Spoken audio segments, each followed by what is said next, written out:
Assalamualaikum warahmatullahi wabarakatuh. Selamat datang kembali di YouTube channel ini. Udah lama ya nggak pernah buat video ini. Video kali ini lanjutan dari video sebelumnya. Kalau kemarin membahas tentang bagaimana lulus seleksi administrasi. Nah, kalau sekarang kita bahas gimana tips lulus seleksi wawancara tahap 1. Jadi kadang perusahaan itu wawancaranya nggak sekali teman-teman, jadi bisa 2 kali, bisa 3 kali, tergantung manajemen dari perusahaan itu sendiri. Kalau kemarin pengalaman saya di BNI Syariah itu wawancaranya 2 kali. Jadi yang pertama itu mungkin kalau di perusahaan itu wawancara dengan HRD ya. Tuh. Nah, gimana nih biar lolos wawancara tersebut gitu ya. Banyak banget pasti pertanyaan dari teman-teman, gimana ya cara menghadapinya, gimana ya cara jawab pertanyaannya, kayak gitu. Jawaban itu sebenarnya tergantung dari teman-teman sendiri. Untuk pertanyaan juga kadang yang keluar itu seputar apa yang teman-teman telah jelaskan. Misalnya, teman-teman sudah memperkenalkan diri, pengalaman, kuliah di mana dan lain sebagainya, pasti nanti akan ada pertanyaan-pertanyaan seputar itu. Jadi pertanyaan yang muncul itu biasanya berdasarkan apa yang teman-teman katakan di awal gitu. Oke, waktu itu saya mau cerita pengalaman aja ya. Jadi waktu itu pengalaman saya itu wawancara tahap pertama ini via Zoom. Nah, yang pertama itu pihak HRD-nya atau pihak wawancaranya itu menanyakan meminta untuk kita itu memperkenalkan diri. Ya udah teman-teman perkenalkan diri. Tips yang pertama itu kalau teman-teman memperkenalkan diri itu jangan memperkenalkan apa yang sudah ada di kurikulum vitae-nya teman-teman gitu. Misalnya tinggi badan, berat badan, kemudian hobi dan lain-lain, jangan gitu. Jadi cukup aja perkenalan itu nama, kemudian tempat tinggalnya di mana, terus lulusan mana, sama pengalamannya. Terus yang gak kalah penting juga kegiatan sehari-hari teman-teman apa selama di rumah, seperti itu, selama selesai kuliah tersebut atau selama menganggur gitu. Atau mungkin ada pengalaman kerja, tapi kalau pengalaman kerja ini lebih baik kalau cuma kerja 1 tahun 2 tahun teman-teman jangan sebutin deh.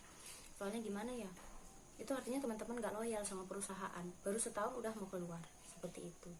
Yang bisa dianggap loyal itu yang 5 tahun, 10 tahun baru keluar dari perusahaan, itu loyalnya. Kalau masih baru setahun itu artinya teman-teman gak loyal sama perusahaan, gitu sih tipsnya. Nah, lanjut tadi.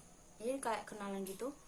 Jadi kayak gini, saya contohin mungkin teman-teman, kalau saya biasa aja ya, maksudnya gak terlalu gimana-gimana, ya udah perkenalkan. Baik Bapak, nama saya Nina Amelia Khalidianti. Saya tinggal di Bertais. Saya lulusan Universitas Islam Negeri Maulana Malik Ibrahim Malang, jurusan Perbankan Syariah. Kemudian kegiatan saya sehari-hari yaitu magang di Lasdasi NTB di bagian keuangan. Jadi saya terbiasa menghitung uang, kemudian menginput dan membuat laporan harian. Seperti itu Bapak. Nah, gitu contohnya teman-teman. Contoh singkat lah ya, saya memperkenalkan diri tuh jadi bukan memperkenalkan diri yang sesuai CV lagi, udah beda gitu. Cuma sebutin nama, kemudian tempat tinggalnya di mana, sama kegiatan sehari-hari, kemudian lulusan mana, itu aja sih. Nah, itu yang pertama. Nanti dari apa yang kita ucapkan tersebut muncullah pertanyaan lagi dari game wawancaranya gitu. Ketika kuliah kegiatannya apa saja Mbak gitu. Ya udah teman-teman ceritain di sana kegiatan kuliahnya seperti apa. Mungkin teman-teman nggak hanya kuliah pulang saja, bisa teman-teman ceritain pengalaman organisasinya seperti apa, atau mungkin teman-teman yang pernah ikut lomba, teman-teman bisa ceritain di situ gitu. Saya pernah ikut lomba di sini, saya pernah ikut lomba di sini, saya pernah juara ini, saya pernah juara itu, saya pernah jadi pemakalah atau saya pernah menjadi pembicara, seperti itu. Jadi teman-teman ceritain aja di situ. Nanti, nah biasanya juga kalau teman-teman, contohnya saya kemarin melamar di BNI Syariah, teman-teman ditanya juga gitu seputar perbankan syariah itu seperti apa, perkembangannya dan lain sebagainya. Teman-teman jadi ketika wawancara jangan bawa kosongan diri gitu, jangan nggak ada persiapan. Sebelumnya harus persiapan, kira-kira perbankan syariah sekarang perkembangannya seperti apa gitu. Di tengah-tengah corona ini bagaimana, kayak gitu. Terus juga pasti ada pertanyaan, kenapa melamar di perusahaan ini atau kenapa memilih ini gitu. Pasti ada pertanyaan seperti itu. Kalau saya kebetulan backgroundnya perbankan syariah, jadi mudah menjelaskannya karena memang dari awal itu masuk di jurusan perbankan syariah, ingin bekerja di perbankan syariah seperti itu, jadi enak jelasinnya gitu. Nah kalau teman-teman yang lintas jurusan, maksudnya apa ya, beda jurusan tapi mau masuk perbankan, itu teman-teman harus siapin juga jawabannya apa gitu, kira-kira kontribusi apa. Kalau menjawab kontribusi, teman-teman jangan muluk-muluk gitu, yang sewajarnya saja yang bisa diterima oleh akal gitu. Selanjutnya pertanyaannya apa lagi ya? Iya, kontribusi apa yang bisa kamu berikan? Biasanya seperti itu ya, ada pertanyaan, apa nih yang bisa kamu berikan kalau misalnya saya terima kamu di sini gitu. Misalnya saya loloskan kamu di sini, kira-kira kamu ingin berkontribusi apa? Jadi untuk pertanyaan ini, teman-teman jangan menjawab terlalu berlebihan, jangan mengumbar janji. Itu udah pasti dicoret dah itu teman-teman.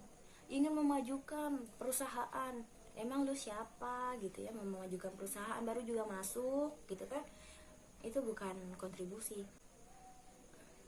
Jawab sederhana aja yang bisa diterima gitu, yang sepatutnya, yang sewajarnya gitu. Misalnya teman-teman jawab, iya Pak, kalau saya diterima di sini kontribusi saya adalah bekerja dengan sebaik-baiknya. Apapun yang Bapak perintahkan, insya Allah akan saya jalankan sehingga tujuan-tujuan berikutnya bisa terlaksana, seperti itu.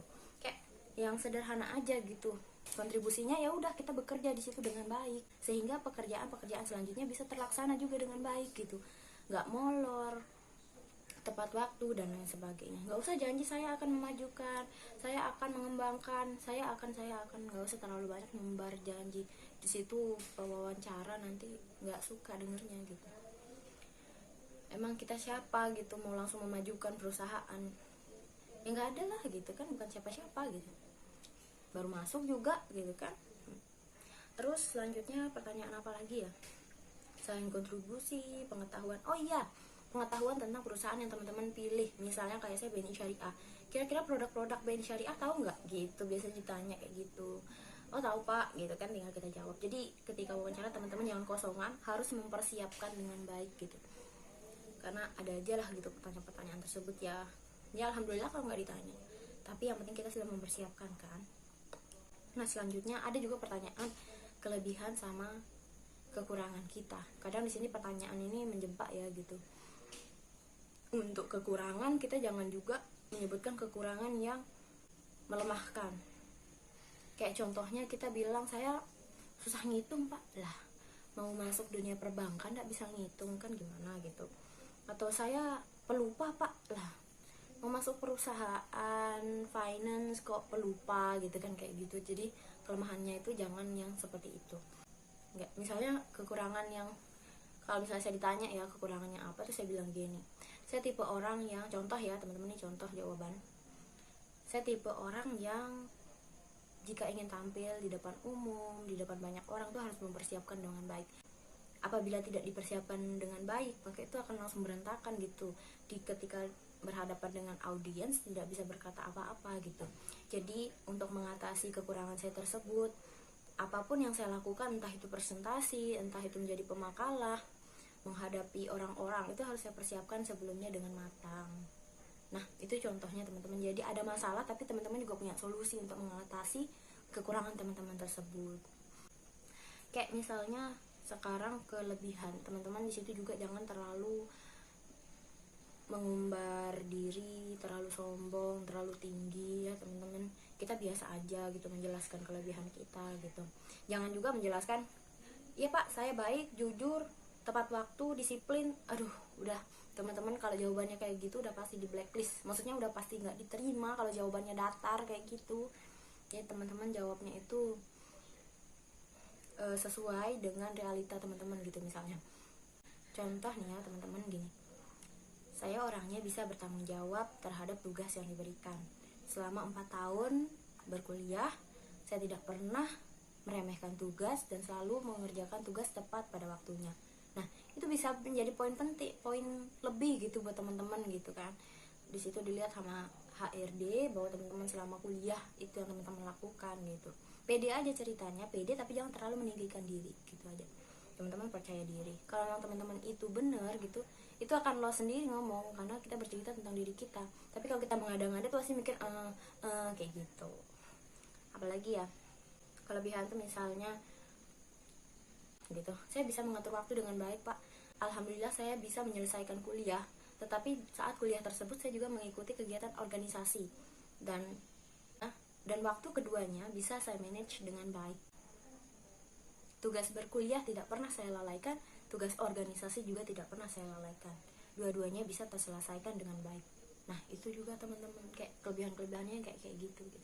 Tapi ada juga yang langsung to the point gitu, prestasimu apa aja selama kuliah. Biasanya ada yang to the point kayak gitu, ya udah teman-teman ceritain prestasinya apa aja gitu. Misalnya ketua BEM atau apa gitu kan, ketua organisasi apa gitu juga prestasi. Selanjutnya teman-teman, sebelum wawancara jangan lupa berdoa, sarapan, minta doa sama orang tua biar dimudahkan. Terus yang saya selalu lakukan ya teman-teman, kalau mau tampil, kalau mau bicara sama orang atau wawancara, itu pasti saya baca Rabbi shrahli sadri wa yassirli amri wahlul 'uqdatam min lisani yafqahu qawli. Jadi itu biar lisannya itu lancar ngomong gitu kan, biar enak, dimudahkan. Itu saya baca 3 kali biasanya, 3 kali sebelum melakukan wawancara atau tampil di depan orang seperti itu. Mungkin itu aja ya teman-teman, poin-poin penting gitu ya kalau dalam wawancara tahap 1 ini. Tadi kayak ada perkenalan, kemudian kelebihan kekurangan, pengetahuan tentang perusahaan apa, kemudian kontribusi yang akan teman-teman berikan seperti apa. Oh iya, ada satu lagi, kenapa teman-teman memilih perusahaan tersebut. Kayak misalnya saya, kenapa saya mau masuk di BNI Syariah, seperti itu. Jadi teman-teman juga ditanya di situ kenapa. Jangan menjawab yang terlalu biasa gitu teman-teman, jangan terlalu yang itu saja. Misalnya jawaban di internet teman-teman ikutin karena perusahaan ini begini, aduh enggak teman-teman, jawabnya sesuai teman-teman aja gitu kayak gimana. Tapi jangan juga terlalu biasa, misalnya teman-teman ya coba-coba, aduh jangan pakai jawaban coba-coba. Atau misalnya teman-teman jawab ya saya cari pekerjaan Pak gitu, jangan gitu. Alasan teman-teman di situ tuh kenapa gitu. Kalau saya sendiri ya, kemarin itu kenapa saya ingin melamar di BNI Syariah. Saya pernah pertama kali masuk di BNI Syariah itu mau transfer uang ke teman saya. Waktu itu saya masuk, saya kaget, satpamnya bilang assalamualaikum Mbak, ada yang bisa dibantu? Kok tumben ya, ada yang bilang salam sama nanya seramah ini gitu. Saya bilang gitu waktu itu, karena saya ngerasa di bank lain saya nggak digituin gitu. Saya speechless gitu, kayak wah gitu kan, langsung kesan pertamanya langsung bagus. Dan itu pertama kali saya datang, waktu itu masih jauh dari ngelamar itu masih jauh gitu. Saya datang ke sana, saya melakukan transaksi, udah habis itu saya keluar. Ketika keluar juga digituin lagi gitu, ada lagi ibu yang bisa dibantu? Pas saya bilang enggak ada, terus bapaknya bilang ya ibu hati-hati di jalan, assalamualaikum. Itu langsung kayak wah gitu ya, dari satpam nih udah kita dilayani luar biasa gitu, servisnya udah bukan lagi excellent tapi ultimate gitu, udah tingkat tinggi gitu ya BNI Syariah. Aduh kok jadi nyebut ini, udah kayak gitu. Habis itu saya terkesan gitu, wah saya langsung hari itu saya bilang wah saya pingin kerja di sini nih ya, gitu. Suasananya islami gitu, waktu azan tiba-tiba ada azan teman-teman, dan saya tuh lumayan kaget gitu, di bank ada azan gitu. Terus ya udah akhirnya saya keluar pergi gitu. Terus selang waktu berjalan gitu ada lamaran BNI Syariah, wah saya seneng banget gitu, langsung ya udah ngelamar gitu. Di situ saya langsung optimis nih, saya bakal masuk ini perusahaan yang saya incar gitu. Dan saya itu ceritakan ke tim wawancaranya gitu, saya ceritakan itu pengalaman pertama saya, dan dia tuh senyum, dan beliau itu senyum-senyum gitu dengar cerita saya, ketertarikan saya waktu itu sama perusahaan. Nah teman-teman, jadi jawab itu nggak harus yang terlalu ilmiah ya, terlaluan, enggak, berdasarkan pengalaman cerita teman-teman itu juga bisa gitu, kenapa teman-teman mau masuk ke perusahaan tersebut. Oke, mungkin itu aja ya teman-teman sementara ini. Di next video itu akan saya jelasin bagaimana lolos seleksi interview kedua. Interview kedua ini interview user ya teman-teman, jadi interview langsung ketemu sama pimpinannya. Nah, luar biasa kan. Kalau teman-teman di perusahaan besar mungkin langsung direkturnya, kalau kebetulan kalau saya itu langsung pimpinan cabang waktu itu. Oke, the next video ya. Oke, kalau gitu teman-teman, terima kasih banyak sudah nonton video ini. Jangan lupa like, comment, dan subscribe. Jangan lupa di-share juga ya. Dadah, assalamualaikum.